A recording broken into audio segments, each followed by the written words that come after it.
right, folks, now that we're done with our drawing, I wanted to go over how I'll be evaluating these. It's always nice to do one last check of the rubric and look over your drawing and make sure that you have satisfied all of the requirements.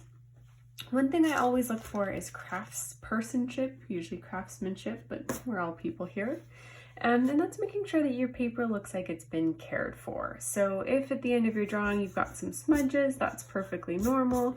Just take some time with your eraser. Don't erase anything important, but any smudges, just take some time to kind of tidy it up. It's like you're walking out the door. You want to make sure your hair is in place, collar is straight, etc. So you're going to do the same thing for your picture. All right. One of the biggest things I'm looking for is that there's a range of value. Sometimes people get going and they get really fixated on the shape of the texture, but they don't really nail in those values. So make sure that you have dark shadows and lights on all three of your textures. There should be a nice range of value. I also want to make sure that I can identify the texture, so I can look at it and be like, yep, brick wall, yep, hair braids or knitting. This one is a little bit ambiguous. I was going for silk. Like I mentioned before, people think it looks like a microscopic image of bone. Whatever it is, at least it has a texture. Like I can tell that it has a feeling. So no matter what, I want it to look like it has a feeling. And then hopefully be identifiable.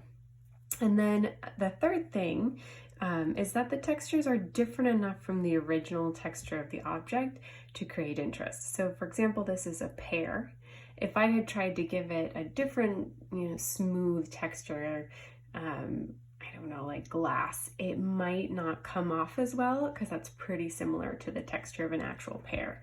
So do be thinking about the textures you pick in relationship to your object, that they're different enough to create interest. Okay, that's one. Here's another student example, and they gave me permission to share. I talk about this one because it's a little bit of an example of maybe what not to do. They picked a recognizable shape. This is clearly a yin-yang. It's very recognizable. And they do have some value. However, they've wandered into this very dangerous territory of doing pattern and not texture. So while they're very interesting to look at, I don't necessarily know what they would feel like. So this one kind of looks like a woven basket.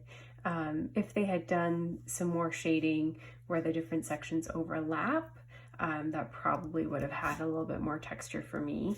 This one is really close to being rock.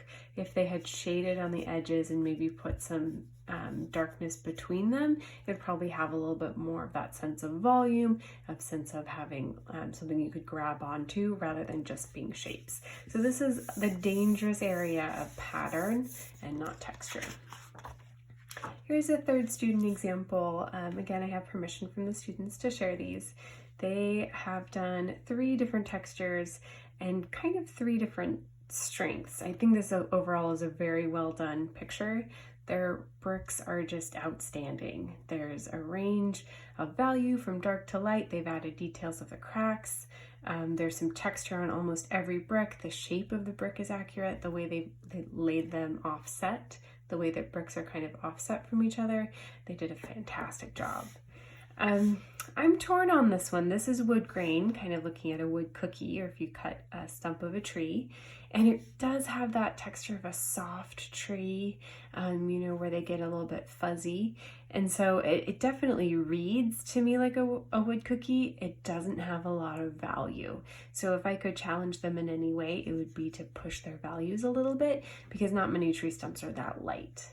And then the third one, I think they were replicating my fabric here, or attempting to replicate the fabric. And this is, I think, their weakest section, and it's because of that hard edge. They put really hard lines around the shadow shapes, which if you look at fabric, it doesn't really have those harsh outlines. It's more of like a shift from dark to light. So it's cool, it's interesting to look at. It's got dark and light. I think if they're trying to make this a more realistic fabric, not having those harsh shapes around their shadows would be good. But that said, overall, a fantastic piece. They did a really magnificent job. All right, feel free to ask any questions and have a good time.